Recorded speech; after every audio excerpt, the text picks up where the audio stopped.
क्या आप जानते हैं कैसे हुआ था गांधारी के 100 पुत्रों का जन्म? ये है कौरवों के जन्म की कहानी। एक महिला के लिए एक साथ 100 बच्चों को जन्म देना असंभव प्रतीत होता है। ऐसे में सवाल आता है कि आखिर गांधारी ने किस तरह 100 पुत्रों और एक पुत्री को जन्म दिया। आपने भी टीवी पर आने वाली महाभारत देखी होगी या महाभारत से जुड़ी कई कहानियां सुनी होगी। कहा जाता है कि पांडव 5 थे जो कुंती के पुत्र थे। वहीं कहा जाता है कि कौरव 100 भाई थे जो गांधारी और धृतराष्ट्र के पुत्र थे। यह सब जानते हैं। पांडव और कौरवों के बीच जो लड़ाई हुई थी उसे ही महाभारत का नाम दिया गया था। महाभारत से जुड़ी कई ऐसी कहानियां हैं जो वाकई हैरान कर देने वाली है और उसी कहानी में एक है कौरवों के जन्म की कहानी। आम इंसान यह जानकर हैरान हो जाता है कि आखिर गांधारी कैसे 100 पुत्रों को जन्म दे सकती है। दरअसल एक महिला के लिए एक साथ 100 बच्चों को जन्म देना असंभव प्रतीत होता है। ऐसे में सवाल आता है कि आखिर गांधारी ने किस तरह 100 पुत्रों और एक पुत्री को जन्म दिया। ऐसे में आज हम आपको प्रचलित कहानियों के आधार पर जवाब देते हैं कि गांधारी के 100 पुत्रों का जन्म कैसे हुआ और इसके पीछे की क्या कहानी है। कौन थे कौरव?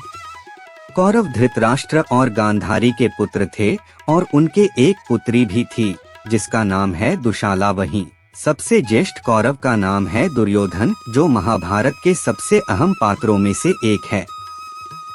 कौरवों ने महाभारत में पांडवों की सेना से युद्ध किया था और पराजित भी हो गए थे। हालांकि कहा यह भी जाता है कि धृतराष्ट्र के अपनी दासी के साथ संबंध की वजह से एक और पुत्र हुआ था जिसका नाम युयुत्सु बताया जाता है।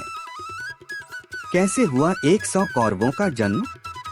प्रचलित कहानियों के आधार पर एक बार गांधारी की सेवा से खुश होकर ऋषि व्यास ने गांधारी को एक वरदान दिया था। ऋषि व्यास ने ही गांधारी को 100 पुत्रों की मां होने का आशीर्वाद दिया था। इसके बाद गांधारी गर्भवती हुई, लेकिन कहा जाता है कि गांधारी 9 महीने के बजाय 2 साल तक गर्भवती रही। इसके बाद उन्होंने एक मांस के टुकड़े को जन्म दिया, यानी गांधारी को एक भी संतान नहीं हुई। इसके बाद खुद ऋषि व्यास ने इस मांस के टुकड़े को 101 हिस्सों में विभाजित किया और अलग अलग घड़ों में रखवा दिया। 101 घड़ों में रखे गए मांस के टुकड़ों से बच्चों का विकास हुआ और धीरे धीरे सभी उन घड़ों से जो बच्चे निकले उन्हें ही कौरव कहा गया। 101 घड़ों में से 100 तो कौरव भाई निकले, जबकि एक घड़े से दुशाला ने जन्म लिया जो 100 कौरवों की अकेली बहन थी। इस प्रकार 100 कौरवों का जन्म हुआ। बता दें कि कौरवों के जन्म की ये कहानी सबसे ज्यादा प्रचलित है और बताया जाता है कि इस तरीके से कौरवों का जन्म हुआ। क्यों हुई 100 पुत्रों की मौत?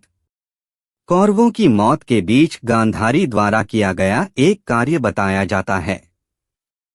पौराणिक कथाकार देवदत्त पटनायक की एक किताब मिथक में भी इस बात का जिक्र है।